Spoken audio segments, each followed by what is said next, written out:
बच्चों को दुआएं, बड़ों को सलाम। फ़िज़ा है मेरा नाम। यू वॉचिंग मॉर्निंग विद फ़िज़ा।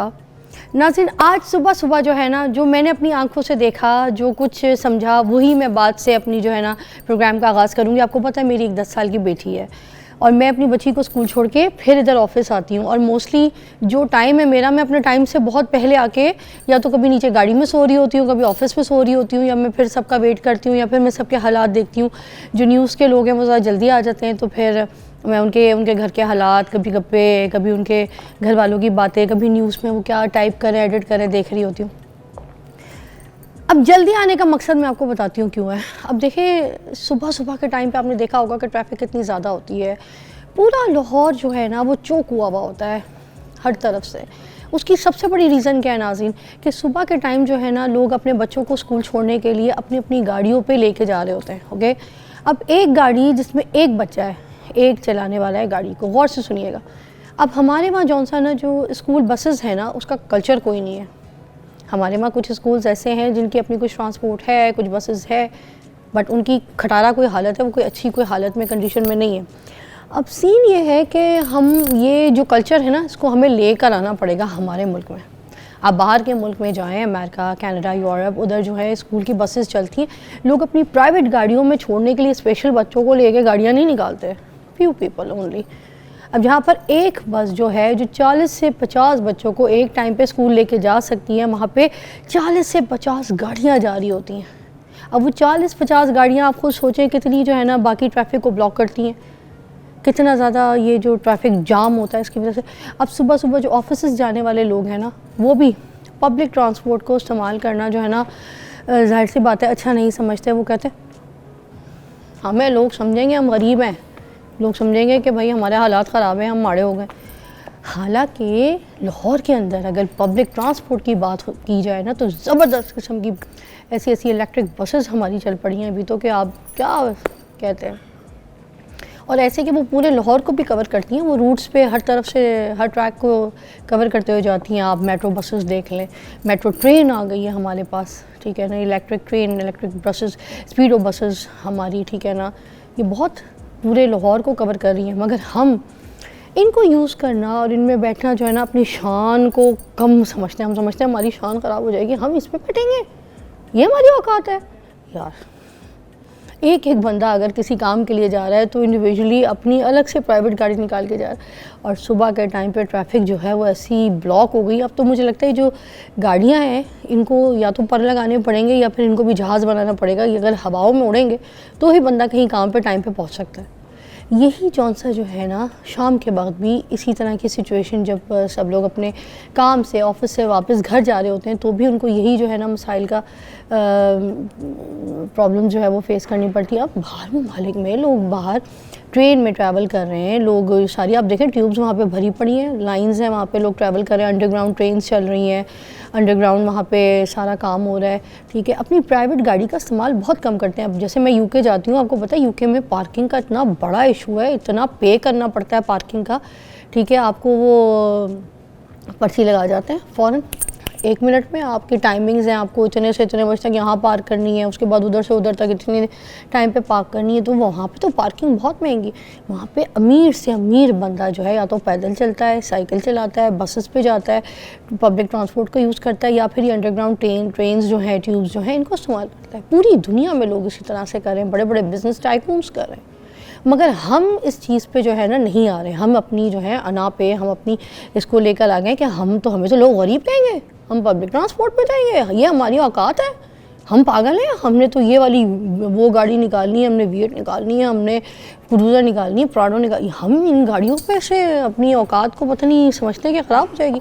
औकात सिर्फ आपकी तब पता चलती है इंसान को जब आप खबीस फना करते हैं, जब आप झूठ बोलते हैं, किसी का गला काटते हैं, चोरी करते हैं, ग़ीबत करते हैं। इन चीज़ों से आपकी औकात ख़राब होती है। आपको इधर तो शर्म आती नहीं है, ठीक है। आपको शर्म सिर्फ इन्हीं चीज़ों में आती है कि भाई नहीं, हम क्या कहेंगे। तो मैंने आज आपसे रिक्वेस्ट करनी थी, क्योंकि मैं ये रोज़ फेस करती हूँ, रोज़ मुझे अपनी बच्ची को छोड़ने के लिए इतना अर्ली उठ के, इतना सुबह सुबह आना पड़ता है, जाना पड़ता है, इस वजह से, क्योंकि ट्रैफिक इतनी जाम होती है। वो जो बेचारा बंदा जिसको वाकई गाड़ी पे निकलना है, कुछ लोग जैसे निकलेंगे गाड़ी पे जिनको मजबूरी है, तो उनको कितनी तकलीफ़ें हैं। अब जैसे मुझ जैसी इंसान को मुझे बहुत तकलीफ़ होती है, इसी तरह और भी बहुत से कुछ जॉब करने वाली ख़वातीन होंगी या मर्द होंगे जिनको बड़ी ट्रबल फेस करनी पड़ती है। तो अब मैं अपने टॉपिक की तरफ आती हूँ, मगर ये टॉपिक भी बहुत इंपॉर्टेंट था, इसको सोचिएगा ज़रा। नाज़रीन, आज हम बात करेंगे खांसी, नज़ला, ज़ुकाम। ये क्योंकि बेहतर ऐसा चल रहा है, इसलिए नहीं कि ख़ुद मुझे बलगम जो है वो थोड़ा सा इशू कर रहा है, मुझे गला ख़राब है, और ये इस वजह से कि आपके घर में भी बच्चे हैं, आप भी हैं, काम कर रही हैं, काम कर रहे हैं, आप लोगों को गला ख़राब हो जाए तो यकीन करें बॉडी में पेन और आपको बुखार जो है ना ऐसे जकड़ लेता है।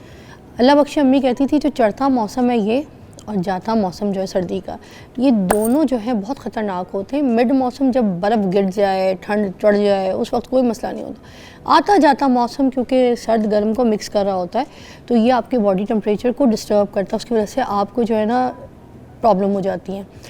तो अल्लाह बख्शे मेरी अम्मी तो हमेशा से जो बचपन से हमें कराती आती थी, वो हमने उसके अलावा कोई और नुस्खा तो खैर ट्राई नहीं किया, मगर अब तो इतने इतने नुस्खे आ गए कि हमें करना ही चाहिए। मेरी अम्मी क्या करती थी कि जो चम्मच होता है ना, आम सुबह सुबह स्कूल जाने से पहले आम चम्मच में अम्मी शहद को गर्म करती थी, मगर शहद मेक श्योर कि वो खालिस होना चाहिए।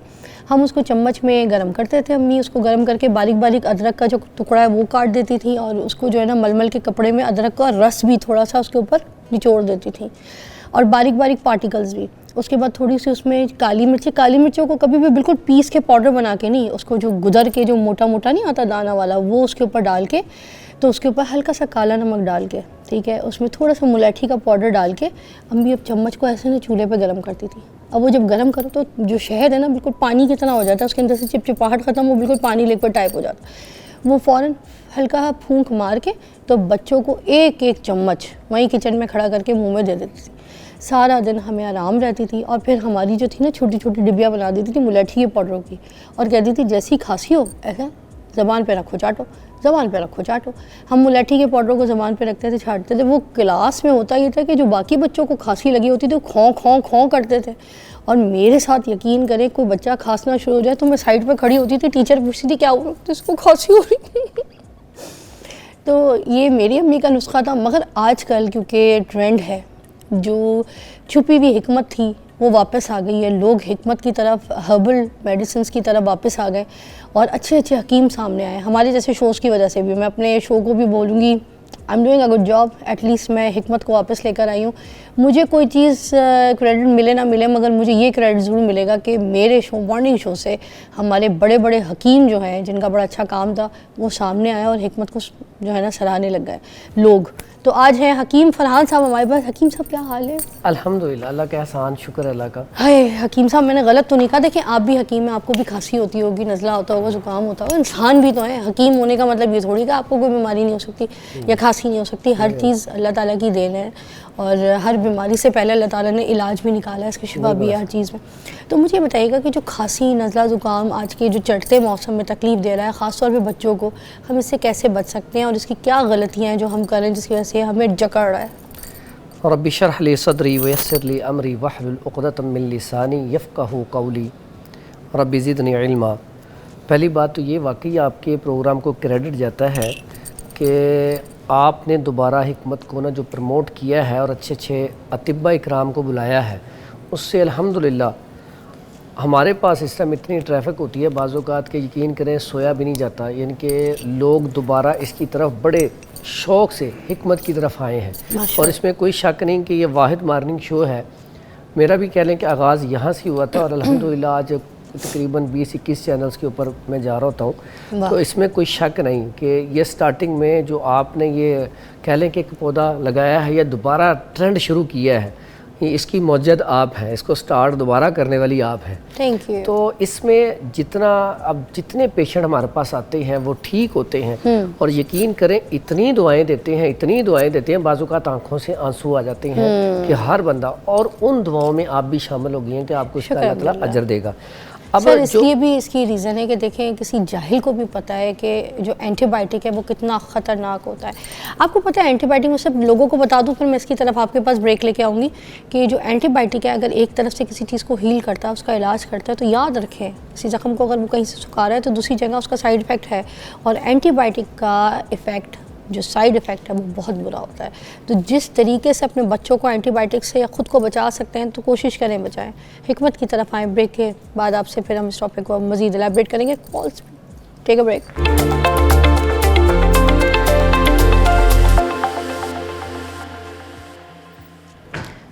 Welcome back. और हकीम फरहान साहब हमारे साथ मौजूद हैं और हम इनसे पूछेंगे कि सबसे पहले तो बताइए कि क्यों हमें जकड़ता है ये खांसी, नज़ला, ज़ुकाम स्टार्ट के मौसम में? गलती क्या करते हैं हम? सबसे बड़ी गलती कि मौसम जब चेंज होता है हम अपना लिबास वही रखते हैं और एसी के आगे भी बैठे रहते हैं और चावल वगैरह, कोल्ड ड्रिंक, ठंडा पानी ये पीते रहते हैं। ये सबसे बड़ी गलती है। अगर हम ये चीज़ें छोड़ दें, जैसे ही मौसम, जैसे आपने पहले बात कही थी कि सर्दियों का मौसम आ रहा है और सर्दी आ चुकी है, तो हम अपने आप को, लाइफस्टाइल को भी थोड़ा सा चेंज कर लें। इसमें हम ये करें कि एक तो सॉक्स, शूज़ पहनना शुरू करें और घर, हाँ जी बिल्कुल, इसका बड़ा फ़ायदा होता है। आजकल बहुत ज़्यादा पेशेंट आ रहा है जो टांगों में पेन की शिकायत कर रहा है। हाँ। तो आप सॉक्स पहने और शूज़ पहने और टांगों में से पेन जो है बहुत ज़्यादा कम हो जाती है। अच्छा, इसी तरह गला, एसी बिल्कुल नॉर्मल चलाएं, नहीं तो ना चलाएं। आजकल इसको बंद कर दें। एसी की वजह से गला बहुत ज़्यादा ख़राब हो रहा है। और उसके बाद ठंडा पानी, कोल्ड ड्रिंक अभी तक लोग पी रहे हैं और राइस, चावल, दही का इस्तेमाल, रात को चावल खाएं लेकिन यह है कि एहतियात करें। उसके बाद ना कोई कहवा पी लिया जाए तो वो भी बेहतर है। पहले जो था ना, लोग पहले गला ख़राब होना तो माएँ क्या करती थी, सूजी का हलवा देसी घी वाला बना के तो वो पिला देती थी, हम जिसको कहते हैं हरीरा। हाँ जी, और इतना ज़बरदस्त इलाज है कि अगर सूजी का हलवा पतला सा बना के ना, वो कहती थी मैं कि इसको पीना है, खाना नहीं है वो। और साथ क्या करती थी, सरसों का तेल लेके ना, ये सरसों का, और बच्चे के यहाँ पे गले के ऊपर आहिस्ता आहिस्ता मसाज करके, नीम गर्म करके तेल को, तो वहाँ पे कपड़ा बांध देती थी। सुबह तक बच्चे का गला ठीक हो जाता था और इसी से बुखार उतर जाता था। तो साथ खाने के लिए इतनी ज़बरदस्त चीज़ होती थी। सेकंड जी जी, बात करके आगे ना भागा करे, कितनी खूबसूरत बातें आपने याद कराई हैं। वैसे सच्ची बताऊं, इतने से ही हल हो जाता था, इतने से ठीक हो जाता था। सुबह सुबह गरम हरीरा पिला दिया बच्चे को नाश्ते में, खुद भी पिया, ठीक है। उसके बाद ये जो मसाज है आपने जो बोली है ना, गरम करके सरसों के तेल, इससे जो ये नाड़ियाँ होती हैं आपकी गले की, है ना, उनकी बड़ी टिकोर और मसाज से उनमें बड़ा, बिल्कुल ये टिकोर। और फिर वो वालदा, जब वालदा खुसूसन जब अपने हाथ से वो मसाज करती है ना, उसकी लज्जत ही और है। और यकीन करें, हम तो कहते थे जब माँ देती है ना कोई चीज़, तो माँ की दी हुई चीज़ में भी शिफा होती है। जैसे वो खिलाती है और जैसे वो जिस प्यार के साथ वो देती है चीज़ बना के, तो उससे ना यकीन करें अल्लाह ताला, हमारे जो मेरी भी वालदा है, अल्लाह ताला, और इनके भी जितने भी हैं जिज़ोकार, अल्लाह ताला उनको, उनकी मग़फ़िरत करे, उनको जन्नतुल फिरदौस में जगह दे। इनकी वालदा सबसे अव्वल इलाज आपने यही आज बता दिया, सबसे वायरल इलाज है। सब इस पे आ जाए ना तो मुझे लगता है ये सारे इलाज बात के हैं, क्योंकि जब हम बढ़ा लेते हैं, बलगम जमा लेते हैं, ये सब बात के प्रोसेस है। ये यकीन करें, माएँ स्टार्टिंग में ये काम करती थी। अगर कोई खांसी, खुशक खांसी, जैसे सर्दियाँ स्टार्ट होती है, सबसे पहले खुशक खांसी लगती है। खुशक खांसी के लिए क्या करती थी, वही सूजी का हलवा देसी घी वाला, या फिर दूध के अंदर देसी घी शामिल कर देना और बच्चे कहना पी लो, या रोगने बादाम गर्म पानी में डाल के या दूध में डाल के दे देना। यकीन करें, पीते जाओ, फौरी तौर पे खुशक खांसी जो है उसको आराम आ जाता है, क्योंकि वो आपके अंदर सिर्फ ड्राइनेस है, खुश्की है। जब वो तरी पैदा होगी तो फौरी तौर पे खांसी खत्म हो जाएगी। एक चीज़ का ज़रा मिसकंसेप्शन है, मुझे लगता है वो भी ठीक कर दी, क्योंकि जब खांसी होती है तो ये आजकल की जो दौर की माएँ वो ये कहती हैं दूध नहीं पीना, दूध से बलगम पैदा होगा। आप कह रहे हैं दूध में देसी घी डाल के पिलाती थी, इसका ज़रा सब ठीक कर दें, क्या मिथ है, क्या गलत है? अच्छा, दूध में ना ठंडा दूध नहीं पीना, आप नीम गर्म दूध पिए, उसके अंदर शहद थोड़ा सा मिला लें, थोड़ी सी हल्दी मिला लें, थोड़ा सा देसी घी मिला लें। इसका फ़ायदा क्या होगा इस मौसम में, आपके जिस्म के अंदर दर्द नहीं होगी, बुखार नहीं होगा, ठीक है, साथ साथ गला ख़राब नहीं होगा, ठीक। उसके बाद आप चुस्त और तवाना रहेंगे। ये जो खून गाढ़ा होता है, जिस्म के अंदर कमज़ोरी आ जाती है, नकाहत आ जाती है, यकीन करें ये ना बड़ा जादुई दूध है। ये आप ना इमेजिन करें, अगर जो पूरा नुस्खा है ना वो ऐसे है कि दूध गर्म करना रखें, जब गर्म हो जाए उसके अंदर एक देसी अंडा जो है ना फेंट के डाल दिया जाए। अब डाल दिया, अब उसके, हाँ जी, अब वो ना थोड़ा सा बन जाता है, थोड़े से पीस अब उसको उतारें, उतार के उसमें 1 चम्मच शहद, चम्मच का चौथाई हिस्सा हल्दी, और उसके बाद उसमें देसी घी 1 चम्मच डाल के पिए। यकीन करें, आपके अगर जिस्म में दर्दें हैं ना 20 साल पुरानी भी, दर्द भी खत्म होगी। और आपका अगर गला हर टाइम खराब रहता है, दुखता रहता है, आपका गला दर्द भी ठीक होगा, प्लस आपके लंग्स में इन्फेक्शन है, आपकी ग़िज़ा वाली नाली के अंदर इन्फेक्शन है, आपके यूटीआई यूरिटरी ट्रैक में इन्फेक्शन है, क्योंकि हल्दी की वजह से और देसी घी की वजह से वो ना इन्फ्लेमेशन को ख़त्म करेगा और आंतों की इन्फेक्शन बिल्कुल ठीक हो जाएगी। एक ही जादुई दूध और कितने सारे इलाज। ये तो आपने खांसी वगैरह का बताया ना, अब इसको थोड़ा सा एलैबोरेट मैं अपने फैशन स्टाइल में भी करूं। वो जो लड़कियां, वो जो लड़के हाई प्रोटीन डाइट जिसको कहते हैं ना कि उनको चाहिए, जिसमें प्रोटीन, देखिए प्रोटीन की मिकदार जो है ना वो आपको दुबला करती है। भी आपको पता है, अगर मैं 2 अंडों की बात करूँ तो 2 अंडे में 140 ग्राम प्रोटीन है, ठीक है। और यही मैं 2 रोटियों की बात करूँ, 2 पराठे की बात करूँ तो उसमें आ जाते हैं 140 ग्राम कार्ब्स। अब कार्ब्स और प्रोटीन में बड़ा फ़र्क है। अगर मैं प्रोटीन जो है ना उसको अगर मैं आग लगाऊं, किसी समझे कैंडल को आग लगाऊं तो वो कितना आस्ता आस्ता मोम जो है वो पिघलता है, ठीक है ना। और यही अगर मैं कार्ब्स में आग लगाऊं किसी कागज़ में सपोज, तो वो ऐसे बुर्र करके बुड़। तो कार्ब्स और प्रोटीन में ये फ़र्क होता है। तो जब आपकी बॉडी में इस नुस्खे के साथ प्रोटीन भी जा रहा है तो आप सोचें आपका हेयर फॉल रुक जाएगा, ताकत आपको आएगी, आपको जो है ना डाइजेस्ट जो है वो उसमें कितना आसानियाँ हो जाएंगी, आपका जो है ना भूख की क्रेविंग कम हो जाएगी। अंडे आपकी भूख की क्रेविंग को कम करते हैं, सारा दिन की जो फजूल की भूख है ना, क्योंकि जब हम रोटी से शुरुआत करते हैं उसके बाद भूख की भूख लगती है सारा इसमें चेहरा ग्लो करेगा, बालों के लिए, आईज के लिए, दिमागी कमजोरी के लिए, पट्ठों के लिए। ये तो कह रहे हैं कि वो जादुई दूध है और इन दिनों में जरूर पीना चाहिए। मतलब इतनी सी हिकमत में कितनी बड़ी शिफाएं मौजूद हैं। वाह, चलिए भी आगे चलते हैं। तो मुझे पहले ये बताते हैं बलगम वाली जो खांसी है उसको कैसे ठीक करना है, बच्चों की बड़ों की। 2 तरह का सिस्टम होता है। एक तो है कि हम ये जो कहवा है ना, खुला जो शानदा जो होता है उसमें चंद चीज़ें डलती हैं, वो मैंने कहा था यहाँ पे बना के दिखा देंगे। लेकिन एक उससे भी पहले जो बलगम को फौरी तौर पे निकाले वो मैं आपको नुस्खा बताता हूँ, वो बड़ा बेहतरीन है। ये देखें शहतूत, हाँ जी, ये इसको ना मगा भी कहा जाता है। मगा मगा मगा, हाँ जी। और इसको फिलफिल दराज यानी कि बड़ी मिर्च भी कहा जाता है। बड़ी मिर्च, फिलफिल दराज, ओके ठीक है। इसका क्या करना है? इसके बाद ये है काकड़ा सिंगी। ये 2 चीज़ें हैं। ऐसे अफराद जिनको बलगम वाली खांसी है या खुशक खांसी है उसके लिए कमाल का रिजल्ट है। और मैं समझता हूँ कि जो ऐसे अफराद जो कहते हैं हमारे ना ही बोला जाता है, इतनी ज़्यादा बलगम अंदर होती है कि बार बार खांसी करनी पड़ती है, ये ना कह लें कि वो रग रग से ना पिपड़ों के ये बलगम रेशा निकाल देता है। तो ये आप हमें जो शानदार बता रहे हैं। नहीं, ये इसका बड़ा आसान तरीका है। ये जो है ना, ये इसको आप लें, रुक जाए, हम नहीं लेंगे, हम ब्रेक लेंगे पहले, ताकि आपका जो ये नुस्खा है ना ख़राब ना हो। ब्रेक लेके छुट्टी करते हैं, वापस आए, ये जो नुस्खा जो भी बताने लगे बलगम के हिसाब से इसको लिख लें, कॉपी पेंसिल पकड़ लें और आ जाए।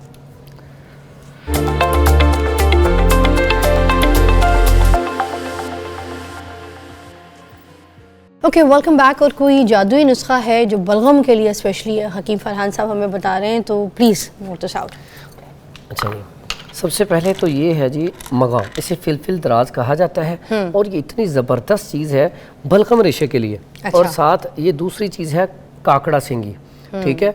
और काकड़ा सिंगी, ये 2 चीज़ें इतनी ज़बरदस्त हैं, जितना मर्जी पुराना मर्ज हो, बलगम रेशा हो, खांसी हो, काली खांसी हो, दमा हो, उसके लिए कमाल का रिजल्ट है। अच्छा। बनाने में थोड़ा सा टाइम लगता है। आप इसको ना 1 किलो दूध ले लें, लेकिन दूध खालिस हो। 1 किलो दूध लेके उसमें 50 ग्राम ये डाल दें।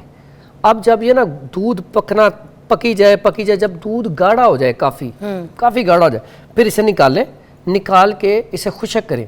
खुशक करने के बाद इसका फाइन पाउडर कर लें। पाउडर करने के बाद फिर आप इसको साथ लें, बराबर वजन काकड़ा सिंगी, ठीक है। ये काकड़ा सिंगी साथ बराबर वजन लेके इन दोनों को फिर आपने पाउडर करना है सफ़ूफ। इसका पाउडर करके तो फिर इसको आपने शहद में मिला के भी खा सकती हैं। वैसे भी 2 से 3 चुटकी आप पानी के साथ भी ले सकते हैं, लेकिन अगर शहद में मिला के लिया जाए पहली खुराक से अल्हम्दुलिल्लाह खुशक खांसी, काली खांसी, बलगम रेशे वाली खांसी, तीनों के लिए। बल्कि ऐसा है कि बाज़ ऐसे दमे के पेशेंट, सांस की तंगी के पेशेंट, उनके लिए भी बड़ा बेहतरीन ये नुस्खा साबित हुआ। इतना कमाल का नुस्खा है। कोई हमें जो शानदा भी बताइए, कोई ऐसा जो शानदा या कोई जो पीने में भी मज़ेदार हो और रिजल्ट भी बड़ा कमाल हो। बाज़ों का ऐसा होता है नज़ला, ज़ुकाम, बुखार, थकन, जिस्म में ना बहुत ज़्यादा सुस्ती काहली होती है, उसके लिए एक बड़ा ज़बरदस्त मैं ये आपको बताने लगा हूँ। अच्छा, एक कॉल है आयशा, वो बार बार कह रही हैं कि बहुत ज़रूरी कोई बात करनी है। बड़ी मुश्किल से कॉल लगी, बालों के हवाले से, टॉपिक से हटके मगर बात कर लेते हैं। आयशा, अस्सलाम वालेकुम।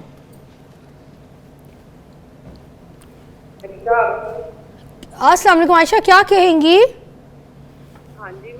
हकीम साहब से ना पूछना चाहूंगी, मेरे बेटे को ना एक तो एलर्जी का मसला है, उसे छींकें आती हैं तो ना जुकाम शुरू हो जाता है। अच्छा। और हाँ जी, उसका बता दें जरा, उसने बहुत ज्यादा हर सर्दी गर्मी ऐसी मसला रहता है ये।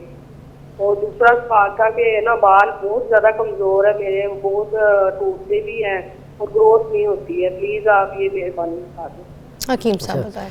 पहले नंबर पे छींकों का मसला, ठीक है, ये जैसे ही मौसम आता है ना सर्दी का, इसमें छींकों का मसला बहुत ज़्यादा हो जाता है। उसकी बुनियादी वजह फ्रिज में पड़ी हुई चीज़ें खानी छोड़ दे, असबाब क्या है, सबब क्या है, उसको पहले दूर करें। दूसरा, राइस इन दिनों में फ्रिज में पड़े हुए तो बिल्कुल ही ना खाएं, अगर खाएं भी हैं तो उसके फ़ौरन बाद कहवा इस्तेमाल कर लिया जाए, लेकिन कोशिश करें इन दिनों में ना खाया जाए तो ज़्यादा अच्छा है।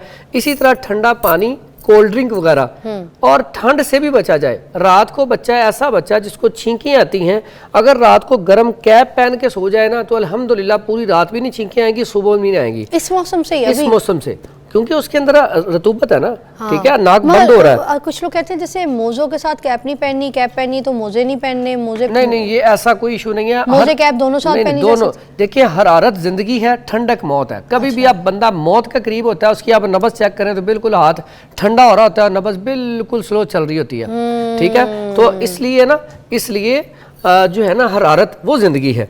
अब जो छींकों वाला मामला है ना, उसके लिए सिर्फ और सिर्फ या तो 21 दाने मुनक्के के ले दे, मुनक्का 21 दाने लेके इसको 1 गिलास पानी में पकाएं। इतना पकाएं कि कप ये 1 गिलास से बल्कि चौथा हिस्सा गिलास का रह जाए, फिर इसको सिप ले लेके पिया जाए, ठीक है। बिल्कुल एक घूंट से भी कम, जो पूरे गले को टच होता हुआ जाए। फौरी तौर पे पहले दिन से छींकें आना बंद हो जाएंगी इंशाल्लाह। दूसरा नुस्खा है लौंग। अगर ब्लड प्रेशर हाई नहीं रहता, नॉर्मल पोजीशन पे है, तो लौंग लें 3 अदद। इसका भी इसी तरह 1 गिलास पानी में पकाएं। जब ये पानी आधे गिलास से भी कम रह जाए तो फिर आपने, बच्चा है तो 2-4 चम्मच पी ले, बड़ा है तो वो जितना पानी बना सारा पी सकता है, सिप ले लेके। और ये अमल लंबा चौड़ा नहीं, सिर्फ 7 दिन करना है आपने। अच्छा। इंशाल्लाह दोबारा मसला नहीं होगा। दूसरा, सादा लौंग है इसमें, जी, कुछ और नहीं, कुछ नहीं। उसके बाद ऐसे जो बच्चे हैं, बड़े हैं, छींकें सुबह उठते ही आती हैं, इस अमल के साथ साथ अगर वो नाक के ऊपर लौंग का तेल लगा लें या अमृत धारा, ये डेली लगा लिया करें, बिल्कुल हल्का सा।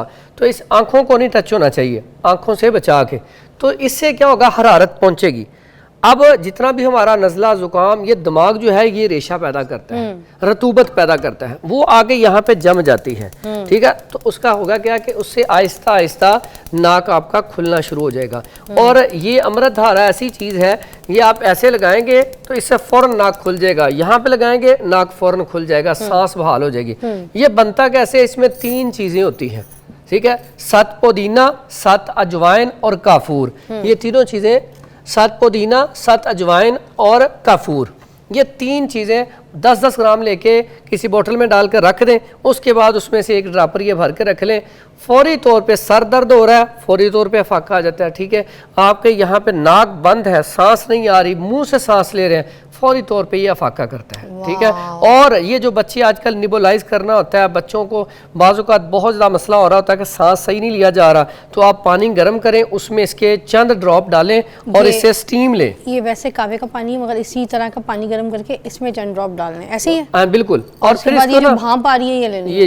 ये स्टीम लेने से फौरी तौर पे आपका ये पोर्शन जो है खुल जाएगा और फौरी तौर पे सांस जो है वो बहाल हो जाएगा। मतलब अमृत धारा के कोई 5-4 ड्रॉप देके उसके बाद फिर आप इसको स्टीम ले लें। Wow, very nice. और ये इतनी चीज़ है, ये जो अक्सर औकात होता है ना, हमारे जो बच्चे होते हैं, इनकी चेस्ट के ऊपर ना रेशा जम जाता है, बलगम रेशा, उसमें फिर हम कहते हैं कि एक ये काम करें, दूसरा होता है सुहागा, ठीक है, वो इस फॉर्म में होता है सुहागा लेके ना इतना सा वो तवे के ऊपर रख दे, वो क्या होगा, पिघल जाता है। उसके बाद में पाउडर करके तो उसमें शहद देसी, जो आपने शुरू में बात की थी, शहद खालिस होना चाहिए, देसी शहद में मिला के वो बच्चे को चिटा दिया जाए, तो उससे होता क्या है कि फौरी तौर पे वो बलगम रेशा सारा या तो उल्टी के रास्ते या स्टूल के रास्ते बलगम रेशा निकाल देता है और आपको हॉस्पिटल बार बार नहीं जाना पड़ता। नहीं तो अक्सर होता है एक रात में 3-3 मरतबा हॉस्पिटल जाना पड़ता है, बच्चे का सांस रुक जाता है। एक ही सेगमेंट में 3-3 मरतबा ब्रेक ले लीजिए, जल्दी आइएगा।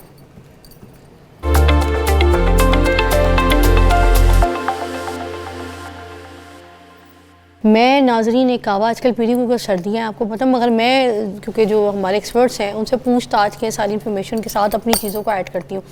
तो मैं पी रही थी हिबिस्कस का कावा, जिसके अंदर मैं सौंफ और थोड़ी सी अजवाइन डाल के, लौंगे क्योंकि एंटी एजिंग है, स्किन को बहुत अच्छा आपको फ्रेश दिखाती है, जवान दिखाती है। तो मैं ये सारी चीज़ें पी रही थी।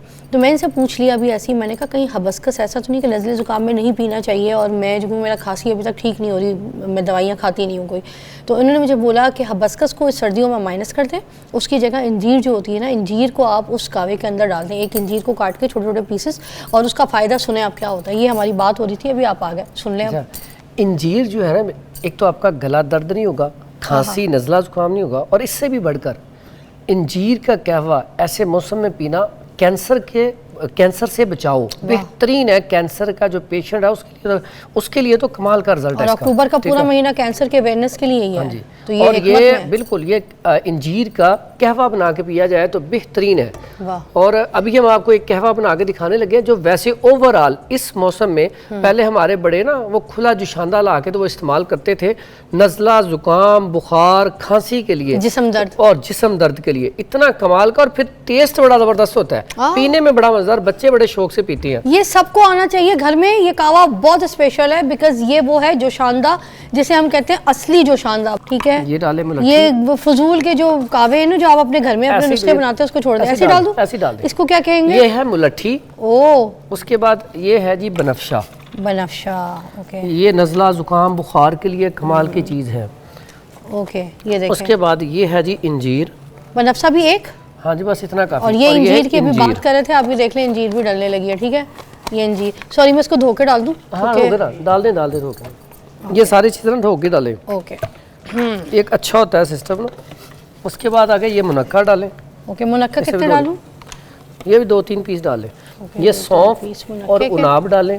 ओके, इलायची गाउजबान। सौंफ मैं ज़रा ज़्यादा डालूंगी क्योंकि हाजमे के लिए भी अच्छी है, और टेस्ट भी बेहतरीन है। दावत भी है और दुबला भी करती है और मुंह की बदबू पेट से ख़त्म करती है। ये बात याद रखें, इलायची लोग पॉकेटों में रखते हैं ना कि भाई मुंह की बदबू चली जाएगी, इलायची से सिर्फ थोड़ा सा मुंह की खुशबू चेंज होती है। अगर आप ये ना, इससे एक और फायदा है। हाँ। ऐसे अफराद जो सिगरेट छोड़ना चाहते हैं तो सिगरेट नहीं छूट रहे, वो अपनी पॉकेट में सौंफ और सब्ज इलायची रखें। जब भी तलब हो वो ये निकाल के मुंह में डाल के रखना शुरू कर दें। बहुत सारे लोग जो है इसकी वजह से सिगरेट छोड़ने में कामयाब हो गए हैं। मेरी बेटी लेके जाती है सौंफ, इलायची और मिश्री को पीस के पाउडर, बिल्कुल बेहतरीन है। और सारा दिन चाटती रहती है। बच्ची का दिमाग बड़ा तेज होगा क्योंकि सौंफ सब्ज इलायची और कूजा मिशी, अगर इसमें बादाम की गिरी डालें ठीक है, नहीं तो इतनी सही है। 3 चीजें हैं, गला खराब जिस्म दर्द। ये है जी गाउजबान। ये अच्छा। पत्ते भी 1-2 डाल लें। पत्ते भी डाल दूं? अच्छा, गाउजबान के। ओ वाह, ये गाउजबान दिमाग के लिए कमाल का नुस्खा। ये ना दिमाग के लिए, केरे के लिए, नज़ला जुकाम के लिए। ये उनाब डालें। अब उनाब, ये है जी पहाड़ी बेर उनाब। उनाब कितने डाल दूं? ये 3 पीस डाल लें। एक तोड़ के ऐसी, जैसे ऐसे डाल दबा के हैं, एक हाथ को दबा दिया मैंने, एक हाथ ऐसे। उसके बाद एक टुकड़ा ये थोड़ा सा ऐसे अफराद जिनके पट्ठों में दर्द काफ़ी ज़्यादा, ठीक है, कुड़ुल वगैरह पड़ते हैं तो उसके लिए दालचीनी डालें। बुखार से भी, खांसी से भी लोगों को पड़ जाती है, देखें। और ये अदरक डालें थोड़ा सा। ओके, अदरक के लिए जो है ना ऐसी तोड़ के छिलकों के समेत डाल दिया करें धो के, उसमें जरूरत नहीं है छिलके उतारने की जरूरत नहीं है इसकी। इसको इसी तरह डाल दिया करें, वरना इस तरह भी बड़ा अच्छा होता है कि दबा के ना उससे जरा और असर निकल ऐसे दबा के। अच्छा, ये अदरक की बात हो रही है तो अदरक आजकल ऐसे पेशेंट जिनका ऑक्सीजन लेवल कम होता है, ठीक है, और 98 पे होना चाहिए तो 95 पे आता है, तो इससे सांस की तंगी शुरू हो जाती है, बलगम रेशा बहुत ज्यादा हो जाता है, सांस की तंगी हो जाती है। ऑक्सीजन जैसे ही डाउन होती है ना तो इंसान जो है वो बहुत परेशान हो जाता है। उसे अगर वो 90 से नीचे आ जाता है, 70-80 पे आता है, तो उसे तो वो सिलेंडर फिर लगाना पड़ता है। इसके लिए इतना कमाल का रिजल्ट है कि आप अदरक का पानी ले लें 50 ग्राम और शहद ले लें खालिस 50 ग्राम। ये 2 चीज़ें लेके इसे घर में आप बना के रख लेंगे, आपकी दवाई तैयार हो गई है। एक पूरे दिन में 1 कप गर्म पानी लें, उसमें 1 चम्मच इसका डालें और ये गर्म करके सिप्स ले लेके ना जैसे चाय पीते हैं ऐसे पी लें दिन में 3 मरतबा। अल्लाह के हुक्म से इंशाल्लाह आपका ऑक्सीजन लेवल जो है वो पूरा रहेगा और ये लंग्स में बलगम रेशा नहीं जमने देगा, ठीक है, खांसी नहीं होने देगा। खांसी के लिए बड़ा कमाल का रिजल्ट है इसका। तो यानी कि ये अदरक चूके डाला तो मैंने कहा अदरक के फायदे बताता हूँ। और ऐसा ही अगर खांसी बलगम रेशे वाली नहीं जा रही तो आप अगर अदरक, एक टुकड़ा अदरक का लें और उसके साथ मुनक्का ये ले लें 7 दाने, बेहतरीन किस्म का ये कहवा है, और ये बना के अगर इस्तेमाल करवाया जाए तो बेहतरीन रिजल्ट है। खांसी को फौरी तौर पे, बाज़ों का ऐसे पेशेंट जो फ़ोन करते हैं कि सांस तंग हो रहा है, रात का टाइम है, सांस तंग हो रहा है और बोला भी नहीं जा रहा और खांसी भी बहुत ज़्यादा है, तो यकीन करें अगर मुनक्का भी घर में नहीं है तो सिर्फ अदरक लें, इसका कहवा बना के शहद मिला के पी लें, फौरी तौर पे सांस बहाल हो जाता है, फौरी तौर पे। Thank you so much Farhan साहब, आज का शो बहुत ज़बरदस्त था और ख़ास तौर पे वायरल इन्फेक्शंस के लिए जो सर्दी खांसी। अच्छा, मैंने ढक्कन ढाक दिया था, मैं आपको बता दूं हर चीज़ दम में पकाया करें, दम में। जब दम में होते हैं तो उसके अंदर की जो इंग्रेडिएंट्स हैं वो सारे जो है ना मुंह खोलते हैं और दम में चीज़ें गलती हैं हल्की आंच करके। तो हमारी ये रेसिपी यहाँ पे तैयार हो गई है दम में। हल्का सा जब खड़े होकर अरोमा भी ले लें तो मेरी तरह ले लें, फेस पे ये ब्यूटी भी देगा, आपको खूबसूरती भी देगा। सारे अरोमाज जो है ना जब ये आपके अंदर जाते हैं ना तो आपका वैसे ही नज़ला वज़ला ज़ुकाम खांसी ठीक है ना, सही कह रही हूँ ना हकीम साहब? जी अच्छा, बिल्कुल। अब ये देखें ये तैयार हो गया है, मैं निकाल के उसको दिखाऊंगी नहीं, हम लेट हो रहे हैं और ना ही मुझे कोई गिलास मिल रहा था, तो हम ब्रेक के बाद आपको मिलेंगे। हम मिलेंगे, ये हकीम साहब जा रहे हैं ना, हकीम साहब खुदा हाफिज़। जी आप ओके, मैं पीने लगी हूँ, अल्लाह हाफिज़, ब्रेक के बाद।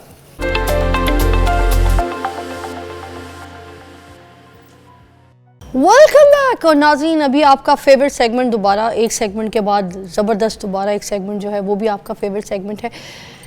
वेट लॉस के ऊपर आज हम बात करेंगे दोबारा, मगर मसला ये कि हमारे वहाँ जो लोग हैं ना, वो जो यंग जनरेशन है, वो जब उनको एकदम से वेट लॉस करना होता है तो सबसे पहले क्रश डाइट पे चले जाते हैं, जिसमें मुंह को कहते हैं जिप लगानी पड़ेगी, मुंह को ताला लगा लो और बिल्कुल खाना पीना बंद कर देते हैं, सिर्फ सैलड पे आ जाते हैं और उसके बाद कुछ भी नहीं खाते।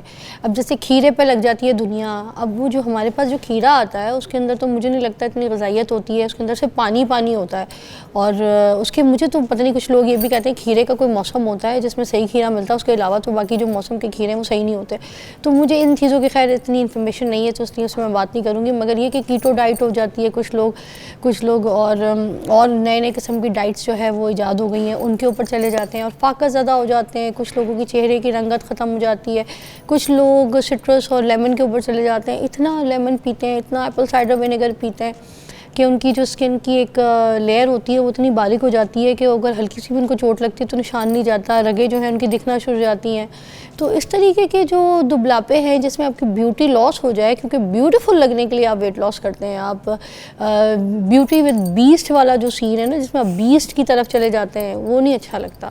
तो फिर मैं आपको कहूँगी कि आज हम इस सेगमेंट को आपके लिए डिज़ाइन करके बैठे हैं, आप ख़ास तौर पे देखें कि वेट लॉस के कई जो क्या सही तरीके हैं, स्पेशली इन विंटर्स जिसमें लोग कहते हैं कि आपको स्वेटिंग नहीं होती है तो आप एक्सरसाइज भी कर लें तो फैट बर्न नहीं होगा, तो उसमें डाइट प्लान क्या होना चाहिए, आज हम आपसे उसके ऊपर बात करेंगे। डॉक्टर सहर चावला आज हमारे साथ मौजूद हैं, किसी तारुफ की मोहताज नहीं है, तो आई कॉल्ड हर, सो इनसे हम जानेंगे वेट लॉस के सारे वो जो तरीके आप करें और मैं करूँ और हमें इफादत है। अस्सलाम वालेकुम। वालेकुम अस्सलाम, कैसी हैं आप?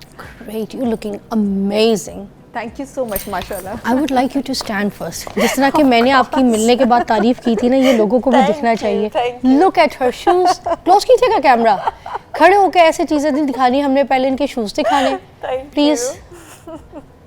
इतने प्यारे गेस्ट जो इतनी तैयारी से आए, क्लोज कीजिएगा, शूज़ दिखाइएगा, शूज़ को क्लोज करें।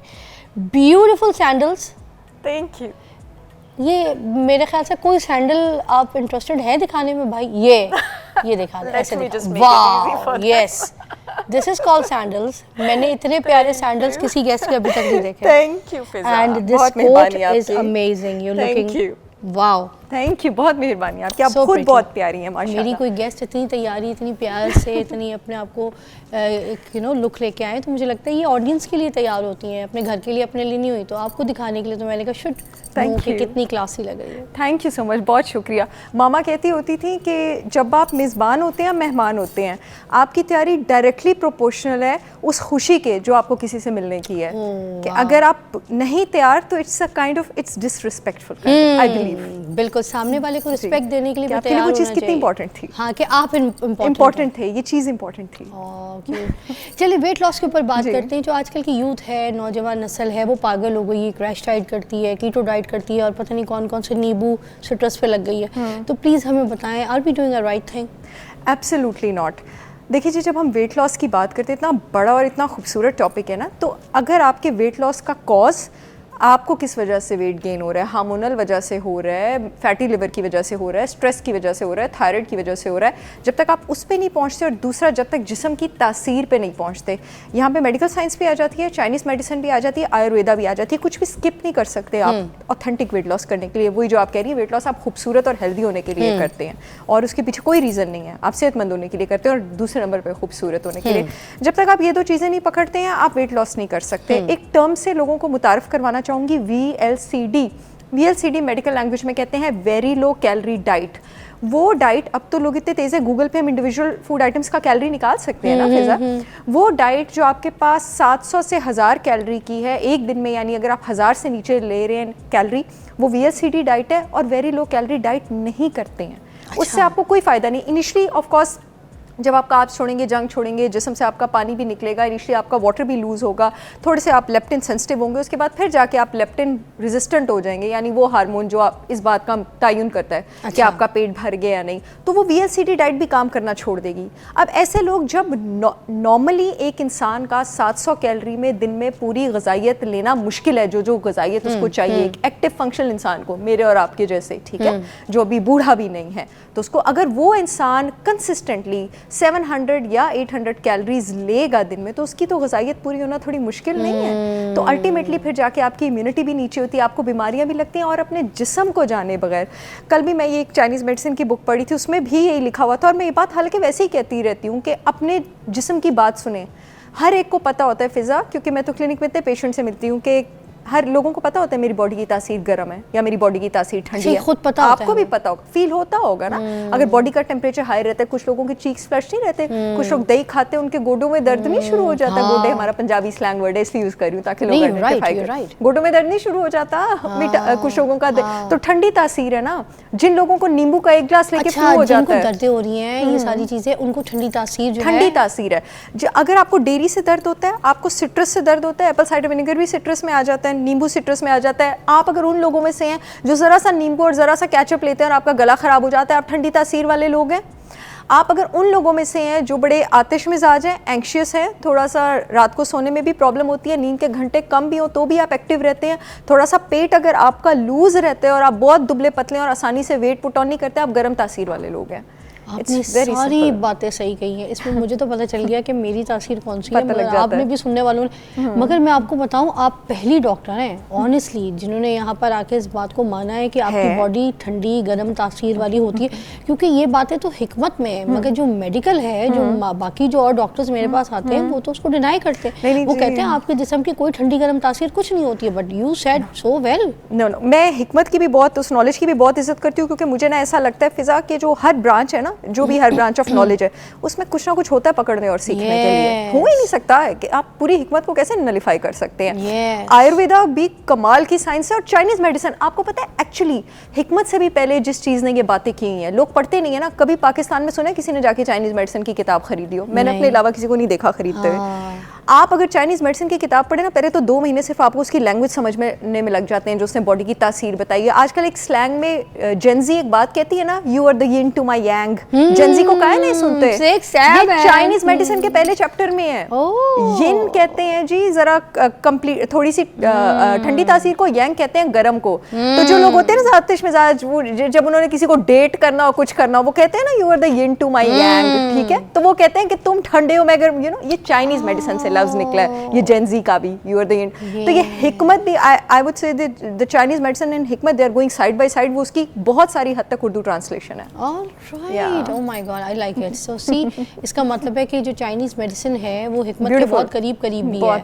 अच्छा, ये जो चीज़ें हैं जो आप हमें बता रही हैं, ठंडी तासीर, गर्म तासीर, तो अब यहाँ पे तो आपने डिफाइन कर दिया कि जो जो चीज़ें अगर बताई जा रही हैं, या कोई नुस्खे या कोई डाइट प्लान्स या कोई भी आपको एलोपैथिक इलाज भी, तो उसमें आम बंदे ने ये तो ज़रूर देखना है पहले कि आपकी तासीर गर्म है ठंडी, उस हिसाब से मैच करके उस नुस्खे को या उस मेडिसिन को आप इस्तेमाल करें।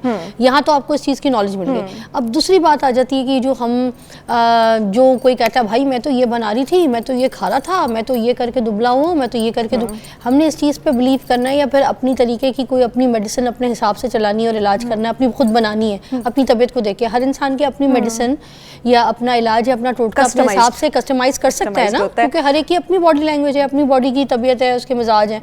तो प्लीज़ एडवाइस किस तरह से जज करेंगे? अच्छा फिजा, ये आप जैसे इंसान के लिए ना जिसका एक्सपोजर बहुत ज़्यादा कंपैरेटिवली इजी है कस्टमाइज करना, लेकिन मेरे ख्याल से अदरवाइज ये मुश्किल हो सकता है किसी के लिए। Okay. सबसे पहले जब आप अपनी बॉडी की तासीर आइडेंटिफाई करते हैं और कॉज आइडेंटिफाई करते हैं, आप फिर उन फूड ग्रुप्स को एक्सक्लूड करते हैं। फॉर एग्जाम्पल, अगर मैं एक ऐसी खातून हूँ, एग्जाम्पल दे देती हूँ, जिसके जिस्म की तासीर गर्म है, ठीक है, और मेरा हार्मोन डिस्टर्ब है, कह लें मुझे फाइब्रॉइड्स हैं, मुझे पीरियड्स बहुत ज़्यादा आते हैं, एग्जांपल दे रही हूँ, इसका मतलब है मुझे एस्ट्रोजन टॉक्सिसिटी, और मेरा मोटापा भी एस्ट्रोजन टॉक्सिसिटी की वजह से है। अब जिन लोगों को एस्ट्रोजन टॉक्सिसिटी होती है उन्होंने गोश्त नहीं खाना होता। अब यहाँ पे डाइट चार्ट बनाना थोड़ा आसान है, मेरे जिस्म की तासीर गर्म भी है तो गोश्त भी निकलेगा। अब इस तरह के पेशेंट ने जब वेट लूज करना है तो मैं सब्जियों वाला डाइट प्लान बनाऊंगी, ठीक है, फाइबर ज़्यादा करूंगी।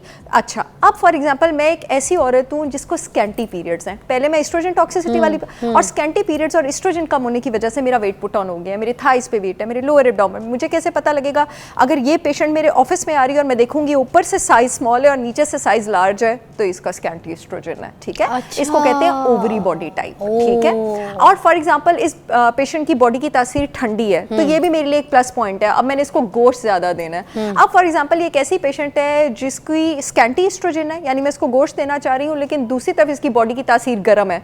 अब ये दोनों बातें एक दूसरे से यहाँ जा रही हैं, तो यहाँ पर आती है एक प्रोफेशनल की महारत, जिसका अच्छा ग्रिप हो और फिर वो फूड ग्रुप्स को मिला के बनाएगा। या फिर यहाँ पे मैं क्या करती हूँ, यहाँ पे मैं देखती हूँ कि ज़्यादा चीज़ कौन सी प्रॉब्लम कर रही है, उस वाली को मैं पहले एड्रेस करूँ। अगर मुझे लगेगा पहले इसका एस्ट्रोजन ऊपर होना चाहिए, तासीर को हम बाद में देख लेंगे। Okay. मतलब डायग्नोस्ट करती हैं आप? डायग्नोज करना चाहिए। एक ब्रेक लेंगे, ब्रेक के बाद हम इस चीज़ को मजीद एलैबोरेट करेंगे। वाकई बात सही है कि सिर्फ मोटापा, एक का मोटापा सबका वैसा मोटापा नहीं है, किसी एक का इलाज मोटापे का सबका वो इलाज नहीं है। बेसिक जो है आपका डायग्नोस्ट होना और ख़ुद का भी डायग्नोस्ट करना बहुत इंपॉर्टेंट है। ब्रेक के बाद बात करेंगे सहर चावला से।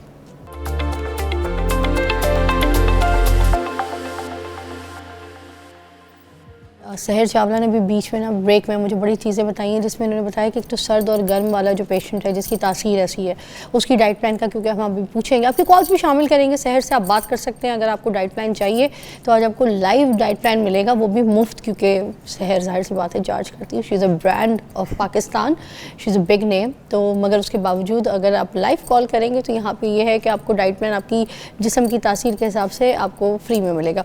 दूसरी बात यह कि एक तो गर्म तासीर होती है, एक सर्द तासीर होती है, और शहर ये बता रही थी एक नॉर्मल तासीर भी होती है, जिसमें दोनों तरीके की चीज़ों को आपको कोई असर नहीं करती है, दोनों में आप सही रहते हैं। जैसे नॉर्मल तासीर है शहर की खुद की, वो जो बता रही थी। तो अब ये तीनों की डाइट प्लान हम सबसे पहले पूछेंगे कि जो गर्म तासीर वाले लोग हैं, और जिसमें आपने कहा कि वो खट्टा जो है वो खा सकते हैं और वो गोश्त वगैरह भी खा सकते हैं, समथिंग गरम वाले नहीं खा सकते। अच्छा, गरम वाले की बात कर रही हैं, गरम वाले हाँ नहीं जी। खा सकते, वो खट्टा वगैरह खा सकते हैं, हाँ, सिट्रस वो खट्टा वगैरह ले सकते हैं, वो सिट्रस ले सकते हैं। सिट्रस भी। इनकी डाइट प्लान क्या होनी चाहिए? Vegetarian, okay, vegetarian. और लेकिन वेजिटेरियन में आपने कौन सी चीज़ें अवॉइड करनी है? इनके नाइट शेड्स अवॉइड करने हैं। नाइट शेड्स कौन सी सब्जियां होती हैं? टमाटर, बैंगन, आलू और बहुत ज़्यादा शिमला मिर्च, और बहुत तेज़ पेपर्स नहीं लेने हैं। गर्म तासीर वाले लोग हैं ना, नाइट शेड्स नहीं लेने। आपके पास जो मिर्चों में केमिकल होते हैं कैस्पेसिन, कैस्पेसिन में एबिलिटी होती है स्टमक में तेजाबियत बढ़ाने की। जिन लोगों की बॉडी की तासीर गर्म होती है ना, उनमें टेंडेंसी होती है कि उनको अल्सर्स और एसिडिटी नॉर्मल लोगों से, या इंटेस्टाइन की इन्फ्लेमेशन ज़रा जल्दी हो सकती है उन लोगों में। तो आपने इन सारी चीज़ों से दूर रहना है। अगर आप वेट लूज करना चाह रहे हैं तो गोश्त, मैं ये नहीं कह रही कि गर्म तासीर वाले बिल्कुल ही गोश्त खाना छोड़ दें। अगर आप कभी इस चीज़ से तंग नहीं होते, आप उसको मॉडरेशन में अपनी डाइट में इंक्लूड रखें। लेकिन इस वक्त अगर आप क्योंकि हमारा वेट लॉस प्लान सारी जिंदगी तो हमारे साथ नहीं चलता ना, वो तो हमारा गोल अचीव करने तक है। उसके बाद हम नॉर्मल सारे फूड ग्रुप्स मैं पेशेंट्स के 6 महीने बाद इंक्लूड करती हूँ। लेकिन जब तक हम गोल पे नहीं पहुंचे ना, जैसे जब तक आप लाइफ में भी किसी चीज़ पे नहीं पहुंचते, आपका ज़रा स्पीड ज़्यादा होती है, ज़रा वो ज़्यादा होता है, आपने टोटली वेजिटेरियन हो जाना है। प्लान आपने अपना बनाना है। ये मैं फिजा एक सेकंड, प्लान से पहले एक तो वेजिटेरियन हो जाना है, यहाँ तक रुकिएगा, एक कॉल शामिल करते हैं सबा की, फिर आगे चलेंगे। ओके, गर्म तासीर वाले वेजिटेरियन हो जाए। अब कॉल लेते हैं सबा। अस्सलाम वालेकुम सबा। वालेकुम अस्सलाम। कैसी हैं सबा? आज सहर चावला हमारे साथ मौजूद हैं। अगर आपने वेट लॉस के हिसाब से कोई सवाल करना है, कुछ पूछना है, कोई डाइट प्लान, तो यू कैन आस्क। जी हाँ, मैंने दरअसल मेरे 2 सवाल हैं। तो मेरा पहला सवाल है वो ये है कि मैंने सुना था कि हम लोग ना अगर रोटी अपने लाइफ से निकाल लें और चावल भी खाएं और उसके साथ जो भी हम लोग घर का बना खाना खाते हैं with less oil less salt, तो वो हमारे लिए सही है। तो क्या ऐसा है कि मैं अपनी लाइफ से रोटी निकाल दूं और चावल खाऊं? तो मुझे एक का आंसर दें। और दूसरा सवाल मेरा ये है, बस एक सवाल का ही जवाब आज मिल सकता है जी। जी, उम्र एक तो मुझे इनकी नहीं पता, लेकिन मुझे जवान लड़की लग रही थी, कोई 20 से 30 के बीच की। हाँ मुझे भी ऐसा हाँ लगा, जी। आवाज़ सही। तो आप थोड़ा बहुत ग्रेन तो इंक्लूड कर सकती हैं अगर आपकी बॉडी में कोई सोजिश नहीं है या आपको कोई गट डिसऑर्डर नहीं है तो। बट मैं रिकमेंड नहीं करूँगी कि डेली बेसिस पे आप चावल खाएं, क्योंकि कुछ सालों में आप 30 क्रॉस करेंगी, आपका मेटाबॉलिज्म स्लो होगा। This is a lot of carbohydrate and a lot of starches in one day. I would not recommend कि आप डेली चावल खाएं। मैं चावल के टोटली अगेंस्ट भी नहीं हूँ। अगर आपकी बॉडी में कोई इन्फ्लेमेटरी प्रॉब्लम नहीं है या आपको अलग से चावल से एलर्जी नहीं है, once in a week is okay. अच्छा। बट मैं इतने हक में नहीं हूँ कि डेली बेसिस पे आप बहुत ज़्यादा ग्रेन्स पर डिपेंड करें। वो कह रही थी जॉन्डिस का भी प्रॉब्लम, उनका जॉन्डिस का भी। अच्छा, जॉन्डिस का प्रॉब्लम है फिजा, इसका मतलब है कि लिवर डिसफंक्शनल है। अच्छा। अगर आपके पास लिवर डिसफंक्शनल हो, अगेन आपने गोश्त और अंडे दोनों अवॉइड करने होते हैं। उसकी रीज़न ये है कि अदरवाइज आपका लिवर जो है वो प्रोटीन को प्रोसेस नहीं कर पाएगा। तो लिवर को साफ करने का एक ही तरीका होता है, सबसे बेहतरीन। जॉन्डिस या लिवर जितने भी लोगों का ख़राब है, उन्होंने अपनी हेल्थ ठीक करनी है, क्रूसीफेरस क्रूसीफेरस वेजिटेबल लिवर को डिटॉक्सिफाई करते हैं। लिवर का एक बिल्कुल बताने लगी हूँ। कैबेज, ब्रोकली, स्पिनच और केल, इन चारों को क्रूसीफेरस वेजिटेबल कहते हैं। आपके पास कैबेज, ब्रोकली, स्पिनच और केल, ये क्रूसीफेरस वेजिटेबल है। लिवर का एक डिटॉक्सिफिकेशन सिस्टम होता है, शॉर्ट वर्ड बता देती हूँ, CYP, सिप 450, साइटोक्रोम P450 मोनोऑक्सीजनेस। जब तक वो एक्टिवेट नहीं होगा, लिवर साफ नहीं होगा। क्रूसीफेरस वेजिटेबल में अल्लाह ताला ने वो केमिकल्स डाले हैं, उससे P450 जो है ना उसको एक्टिवेट कर देता है। It's beautiful.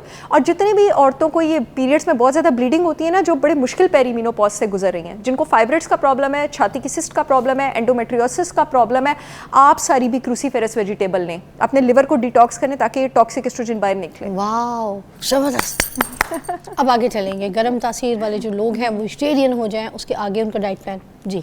अच्छा, वेजिटेरियन आपने हो जाना है। कैलोरीज 1100 से ये मैं एक नॉर्मल ऐसे इंसान के लिए बता रही हूँ जो अप टिल 45 है, थोड़ा बहुत फिजिकल एक्टिविटी लेवल है और कोई हेल्थ प्रॉब्लम्स नहीं है। बाकी हर हेल्थ प्रॉब्लम के लिए कस्टमाइज बात होती है। आप 1100 टू, अगर आप खातून हैं 1600 का आप कैलोरी प्लान जो है वो रख सकती हैं। अगर मर्द हैं तो आप 1800 टू 1900 का आप कैलोरी प्लान रख सकते हैं। एक और गोल जो आपने सीखना होता है जब आप वेट लॉस करें, चाहे आप हेल्दी भी खाएंगे ना और आप बार बार खाएंगे, स्नैकिंग करेंगे, आपकी बॉडी में इंसुलिन स्पाइक होता रहेगा। ठीक है, आपने अपने ज़बान को थोड़ा जिप करने की आदत डालनी है। मील दिन में 2 बार लें या 3 बार लें, इंटरमिटेंट फास्टिंग के साथ आप ले लें। अगर आप बिगिनर हैं, आप हेल्दी आदतों की तरफ आना चाह रहे हैं, पोर्शन थोड़ा बड़ा कर लें लेकिन मील कम करें। ये जो लोग कहते हैं ना थोड़ा थोड़ा खाया, मतलब अगर मैंने 10 बजे for example handful of nuts खाया, 11 बजे मैं 2 उबले अंडे खा लूंगी, मैं अपने स्टमक को चैन नहीं करने दे रही हूँ। अच्छा, और कुछ ये होता है टाइम के भूख नहीं लग रही, फिर भी बस बना लिया प्लान, उसको खाए जा रहे हैं। अच्छा, और जब भूख लगती है ना तो अपनी बॉडी को आइडेंटिफाई करने दें कि उसको भूख लगी है या प्यास लगी है। क्योंकि जो हमारे दिमाग का सेटाइटी सेंटर है ना, ये भूख और प्यास वाला, ये बहुत एक दूसरे के पास होता है। तो इसका मतलब ये कि अगर खाना लग गया है तो जबरदस्ती खाना नहीं है, जबरदस्ती नहीं खाना। और अगर वैसे ही आप बोर हो रहे हैं तो फ्रिज नहीं खोलना। ये और कुछ लोग कहते हैं ना टाइम पे खा लिया करो, तो वो जब भूख ही नहीं लग रही तो टाइम पे खाएं कि ना खाएं? टाइम वही है जब आपने मेहनत की है, अपने आप को थकाया हुआ है, आपको भूख और लगी हुई है, वही टाइम है। और जब सूरज गरूब हो जाए, जब तक सूरज तुलू नहीं होता, खाने का टाइम नहीं है। अच्छा, बिल्कुल भी नहीं है। 7 बजे के बाद आपका मेटाबॉलिक रेट वैसे ही 30% गिर जाता है। उसके बाद आप उसमें खाना डंप करें और आप एक्सपेक्ट करें कि आपका स्टमक जो है वो मेहनत करे, उसको डाइजेस्ट करे। इससे कितनी सारी मेटाबॉलिज्म तो स्लो होता ही है, आपके हार्मोन्स तो डिस्टर्ब होते ही हैं। स्टमक उस टाइम इतना सारा एसिड पंप करता है, फिर इससे एसिडिटी, गैस्ट्राइटिस और अल्सर्स की भी शुरुआत होती है। और आप यकीन करें, मैं अक्सर कहती हूँ, वो एक मशहूर ब्रांड है ना, उसका लोगो है बोन स्ट्रॉन्ग तो मैं स्ट्रॉन्ग। मैं हमेशा कहती हूँ गट स्ट्रॉन्ग तो मैं स्ट्रॉन्ग। आपका अगर गट ठीक नहीं है ना, आप सबसे ज़्यादा चीज़ जिसको वो दीमक की तरह खाएगा ना, वो आपकी ज़हनी हालत है, ज़हनी सेहत है। मैं आपको उंगलियों पे गिन के नहीं बता सकती कितने पेशेंट्स, मिस्ड डिप्रेशन एक बीमारी है ही है, लेकिन मिस डायग्नोस्ड कितने केसेस मेरे पास डिप्रेशन के हैं जो गट के पेशेंट थे। उनका सिर्फ गट। कल भी मेरी अपने एक पेशेंट, सऊदी अरब में एक मेरे पेशेंट है, वो कल भी कह रहे थे, डॉक्टर साहिबा मैंने प्रोबायोटिक खाना शुरू किया, मेरा मूड ठीक हो गया। अब प्रोबायोटिक एंटी डिप्रेसेंट नहीं है, एक सिंपल सी प्रिस्क्रिप्शन जिससे उनके गट का गुड बैक्टीरिया बूस्ट किया। मैं आपकी गट के साथ हूँ, इसलिए क्योंकि मैं हमेशा कहती हूँ कि जो गट है ना वो 3 जगह लगे हैं। आपको पता है आपके जिस्म में 3 जगह आपको दिमाग लगे, तो आपके दिमाग में दिमाग लगा, आपके दिल में दिमाग लगा, और एक आपको आपके गट में दिमाग लगा है। जिसमें हम कहते हैं ना हमारी गट फीलिंग आ रही है कि ये नहीं खाना, वो ये गट फीलिंग दिमाग आपको गट वाला दिमाग बता रहा है। एक ब्रेक लेंगे, फिर दोबारा ज्वाइन करते हैं।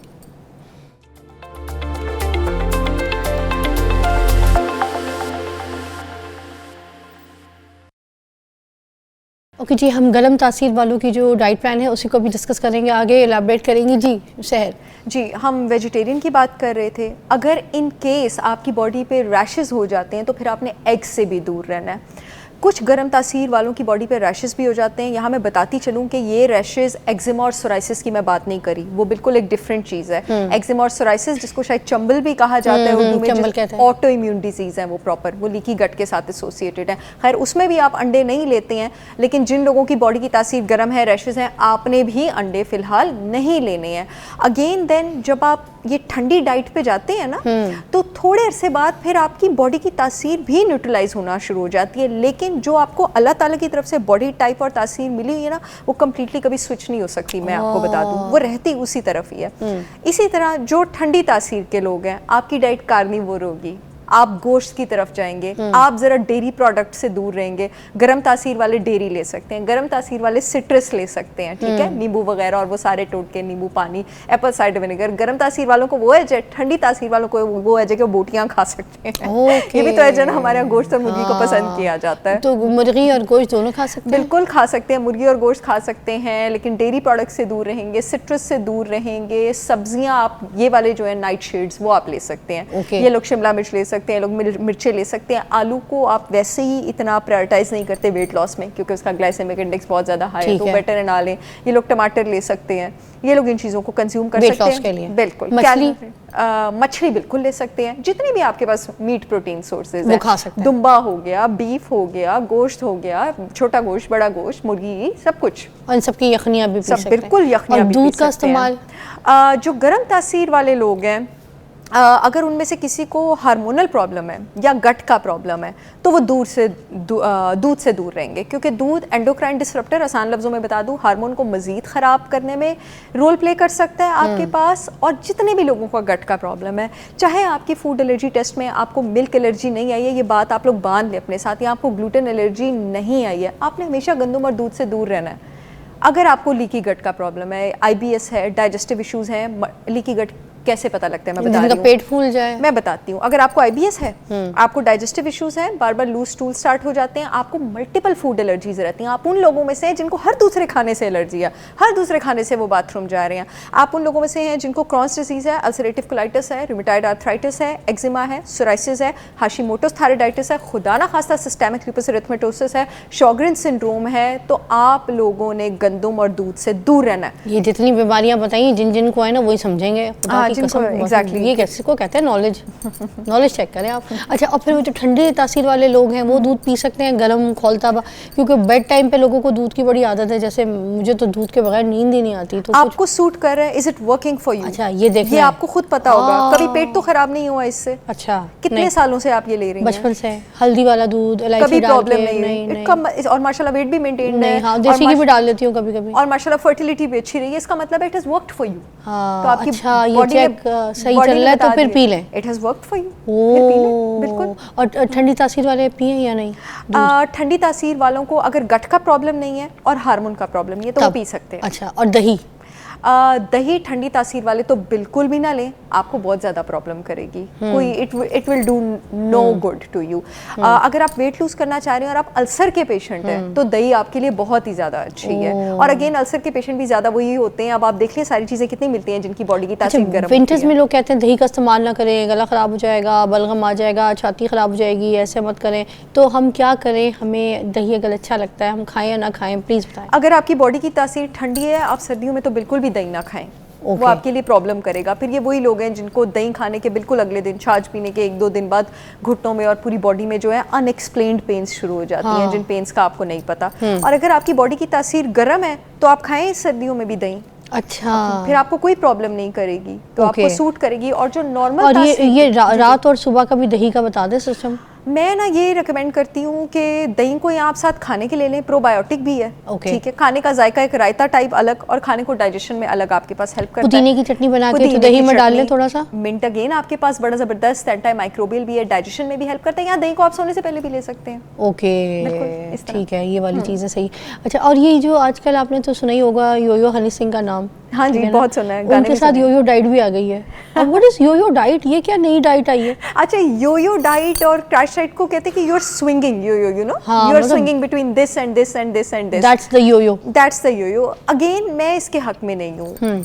आपकी डाइट वही हो सकती है जो आपकी बॉडी टाइप के हिसाब से हो। अच्छा। कैलोरीज थोड़ी सी रिस्ट्रिक्टेड हो सकती हैं इनिशियली, जब तक आप अपने गोल पर अचीव नहीं हुए आपकी रिस्ट्रिक्शंस थोड़ी ज़्यादा हो सकती हैं, but ultimately there is a certain diet type that works for you and that is why आपके सारे डाइट प्लान्स कस्टमाइज होते हैं।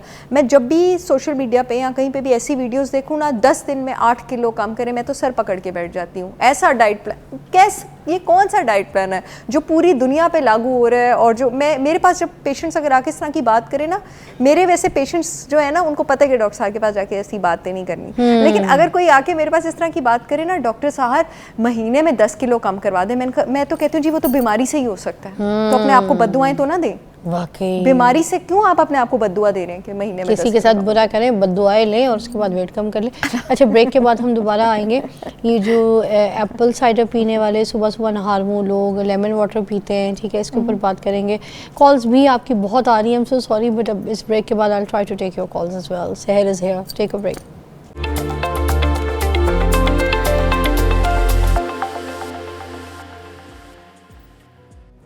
माय गॉड, हम लोग कितनी चीज़ें खाते हैं पीते हैं और हमें ये नहीं पता होता कि हमारी बॉडी लैंग्वेज क्या है, हमें क्या सही सूट कर रहा है, क्या नहीं सूट कर रहा, मगर हम दुबले होने के लिए बस एक दौड़ में, एक लाइन में खड़े हो जाते हैं। अच्छा, और दूसरा सोशल मीडिया पे जितने पेजेस चल रहे हैं ना, इतने ख़राब अच्छे बुरे जो भी काम कर रहे हैं, उनमें हम ये नहीं देखते कि यार ये जो बंदा बोल रहा है ये ख़ुद नॉलेजेबल है कि नहीं है, ये ख़ुद उसके पास तालीम है कि नहीं है, ये ख़ुद उसके पास इसका इल्म नहीं है तो ये क्यों बोल रहा है। मगर हमने ये कहा है कि भाई ये बोल रहा है, इसके कहने पे चले चलो, और हमारे पास मतलब ख़ुद सोचो समझ जो है ना वो जैसे ख़त्म हो गई है। अच्छा, ये कॉल है, शामिल करते हैं नाइला की। अस्सलाम वालेकुम, साहिबाल से कॉल है। अस्सलाम वालेकुम नाइला। अस्सलाम वालेकुम, मैं नाइला बात कर रही हूँ साहिवाल से। जी जी नाइला, सहर चावला है मेरे साथ। कोई आपने पूछना है सवाल तो पूछिएगा। मेरे ना ये जो आप आज टॉपिक पे बात कर रही हैं, मेरे सेम यही इश्यूज हैं सारे। सहर पे कैमरा स्विच करेंगे। इश्यूज है कि मेरा गला खराब रहता है अक्सर। अस्सलाम वालेकुम। सहर आपको अस्सलाम सलाम, वालेकुम ये जी। आपका कैमरा सहर। वालेकुम अस्सलाम, प्लीज़ अपना मसला बताइए। आई होप आप ठीक ठाक हैं। मेरा मसला ये है कि मुझे डॉक्टर के पास भी जाती हूँ, वो मेरी तो पहले तो बहुत गायनाकोलॉजिस्ट के पास जाते हैं, मेरी बात ही नहीं सुनती है। क्यों गई हैं गायनाकोलॉजिस्ट के पास? गुड वन, क्यों गए? ताकि मुझे पता लगे। वजह तो बताए। हाँ। वो इस वजह से कि मेरा जो वेट है ना वो गायनी इश्यूज की वजह से ना बढ़ा हुआ है, हार्मोनल क्या इशू है। क्या इशू है? हार्मोन के बहुत सारे इश्यूज होते हैं। पीरियड्स कम है, पीरियड ज़्यादा है, कंसीव नहीं कर पा रही हैं, मसला क्या है? उम्र क्या है आपकी? मेरी उम्र है 37 ईयर्स, मेरी 2 बेटियां हैं और मेरी शादी को 12 ईयर्स हो गए हैं। अच्छा, पीरियड्स ठीक आते हैं आपको? मुझे जब पीरियड स्टार्ट हुए हैं तब मुझे ना 1 साल के बाद, जब यंग एज में स्टार्ट होते हैं, 1 साल के बाद आए ही नहीं शादी तक। कभी मेडिसिन ले लेनी तो साल में 1 दफा 2 दफा, बहुत दवाई खाने के बाद। ठीक है। और जब मेरी शादी हो गई तो उसके बाद ऐसे रेगुलर हो गए, बिल्कुल आपने रेगुलर पीरियड्स हो गए और बहुत ज्यादा, यानी कि जो आप बता रही हैं। आपने अपना थायराइड चेक करवाया था? अपनी एस्ट्रोजन प्रोजेस्टेरॉन प्रोफाइल करवाई थी? थायराइड ठीक था आपका? जी, मैं थायराइड के 3 दफा टेस्ट करवाए हैं। ना मुझे थायराइड है, ना मुझे शुगर है, ना मुझे ब्लड प्रेशर है। वजन और कद कितना है आपका? मैं भी आपको आपकी प्रिस्क्रिप्शन भी बताती हूँ। मेरी हाइट 5 फीट है, मेरा वजन है 100 केजी। 100 किलो? जी तो पीरियड्स कहाँ से आए? जी 40 किलो आप अपने कद पर ऊपर है वजन से। 40 किलो मेरी बहन 1 मन बनता है। इस जिस्म के ऊपर आपने 1 मन एक्स्ट्रा डाला हुआ है, तो आपके मेरी बात हार्मोन्स। सुने ना आप काइंडली मेरी बात सुने। पिछले 3 साल पहले मेरा वजन कम होकर 78 केजी पे आ गया था 100 से। खुद ब खुद कम होता रहा है, बगैर डाइट के, बगैर किसी मेडिसिन के। अब पिछले 2 साल से डाइट भी फुल कर रही हूँ तो वजन कम 100 पे फिर आ गया। अच्छा, मैं अब इनको बता दूं आपका सोल्यूशन। मैं आपको बता देती हूँ। देखें, 2 साल पहले मेरे पास अक्सर पेशेंट्स आते हैं और वो कहते हैं 2 साल पहले तो मैं डाइटिंग करती थी तो मैं पतली हो जाती थी। तो मैं कहती हूँ 2 साल पहले आपकी उम्र इससे 2 साल छोटी थी, अब आपकी उम्र ज़्यादा है। अब फॉर एग्जांपल अगर मैं कहूँ कि मैं 40 साल के करीब हूँ और मैं 20 साल की लड़की की तरह खाऊं और मैं कहूँ कि नहीं मेरा वज़न उस तरह से क्यों मेंटेन नहीं हो रहा, तो ये नहीं हो सकता। अपनी उम्र के साथ आपको अपनी कैलोरी छोड़नी पड़ती है। एक मैं आपको बता दूं, आप 40 किलो अपने आइडियल वजन से ऊपर हैं और अगर आप 78 केजी भी थी उस टाइम, फिर भी आप 18 किलो ऊपर थी, जो कि 35 साल की एक लड़की होती है, औरत नहीं होती। 35 साल की लड़की के लिए बहुत ज़्यादा है। अब मैं आपको बता दूं कि जो आपके जिस्म में चर्बी के सेल्स होते हैं वो एस्ट्रोजन को स्टोर करके रखते हैं, और वो जिस एस्ट्रोजन को स्टोर करके रखते हैं उसको जीनो एस्ट्रोजन, या आसान अल्फाज में कह दूं टॉक्सिक एस्ट्रोजन कहा जाता है।